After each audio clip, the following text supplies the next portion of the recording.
But you know what? There's this thing about Asian folks and people going to university, isn't there? And I've got a son that's currently going to university, and I'm there thinking, you know what am I going to do about student accommodation? I've got a stigma about student accommodation. Uh, You know I'm about trying. student accommodation, bro?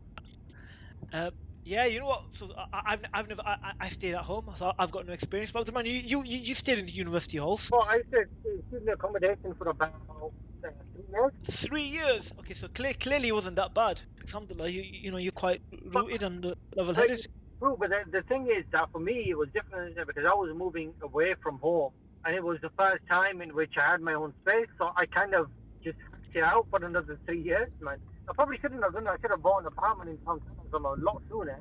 But student accommodation, man, it's one thing that I'd advise your son, man, is just make sure that it's en suite and it's got you got your kitchen facilities in the room, because if he doesn't have that, he's probably going to struggle, man. Yeah, see, that's the problem. The ones we're looking at tend to be like shared kitchens, en suite, but shared kitchens. Yeah, that is try to avoid everything. You can get any student accommodation, you can get the ensuite one, and you can get the studio apartments as well. The studio ones will absolutely have kitchens in there. So that would just make life so much easier for him, especially if it's the first time he's moving away from home. He's going to want that. Yeah, I think the Yeah. problem is, it's later in the day, isn't it? But don't you guys think, as Asian folks, as a parent, as a helicopter parent, I hold my hand up, I'm a helicopter parent. I do take off quite often. Don't always land too well, but I'm working on it.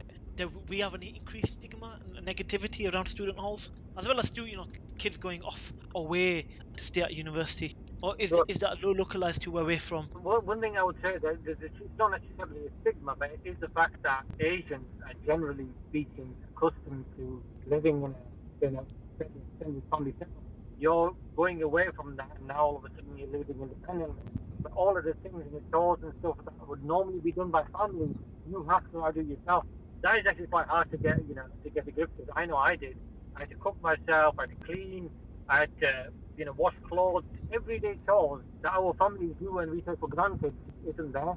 That's a bit of a struggle, man. Definitely. Yeah, I think that deep down is a massive struggle for a lot of kids, especially Asian lads face.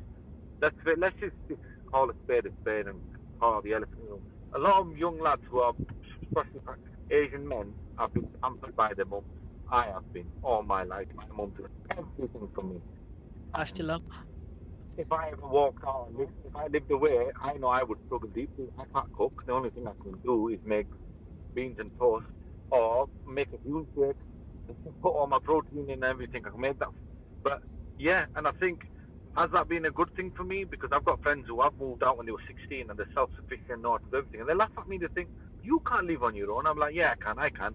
But deep down within myself, I've accepted the fact that if I ever did walk out of university days and lived in halls, I would have struggled. I would have been that same guy who would have washed all his dishes and would have bought paper plates, cornflakes from Bindom, because I would have been so lazy to do it, because I would have thought, oh, I'm too good to do that. I can't do that.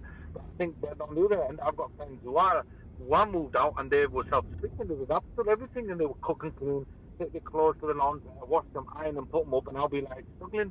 I would probably buy more clothes. I put the other ones away thinking, well, you know what? I'll buy myself another couple of t-shirts or 10 t-shirts because it's another month's worth of clothes. That's me, personally speaking. One thing I'll tell you though is that I remember when I moved out into these halls, I discovered a new appreciation for my family and the amount of work that they do. Yeah. Right. But the simple things, right? Again, the ironing, the cooking, the cleaning, the washing clothes and stuff like that, which you realize you absolutely have to do, right? And there's no getting away around it because there's nobody else to do it for you. So you gotta find specific time outside of your study, outside of your work, in order to do that, and it takes up a lot of your time, man. A lot of your time. So that for me was a big struggle. But alhamdulillah, the good thing is, my mother's always taught me the basics of that, or at least has taught me the importance of cleanliness. And I think the fact that I had that mentality meant that actually, even if I'm not away from home, even if I'm not at home, I'm going to keep my space clean. That was the mentality that I think my mum, bless her, kind of put into me as well. But yeah, it is not easy. And if people think it's going to be a bed of roses, it absolutely is. An independent life does have a lot of responsibilities along with it. Do you think that's what one difference between our Desi household is and wider society? Because we really mollycoddle and mother our children. I completely concur with your experience. I'm deeply impressed. You know, you can cook beans. I was actually going to ask how you do it, and I'm not actually joking. Although to be fair, guys, I do make my own tea. You know, I'm at home hand up, and I have Uber Eats, so you know what, I'm sorted. Although it's pricey, or isn't it just? But you know what? It's that got concept, isn't it? If you look at a non-Desi family, it's a milestone, isn't it? You get past it at sixth form stage. You're gonna go to uni. You know, you're gonna move out. You're gonna become free. You're gonna start becoming independent. We're not like that, are I we? think it comes. Yeah, I think it comes from bottom from day one. When the minute you have kids, you need to teach them a level of independence.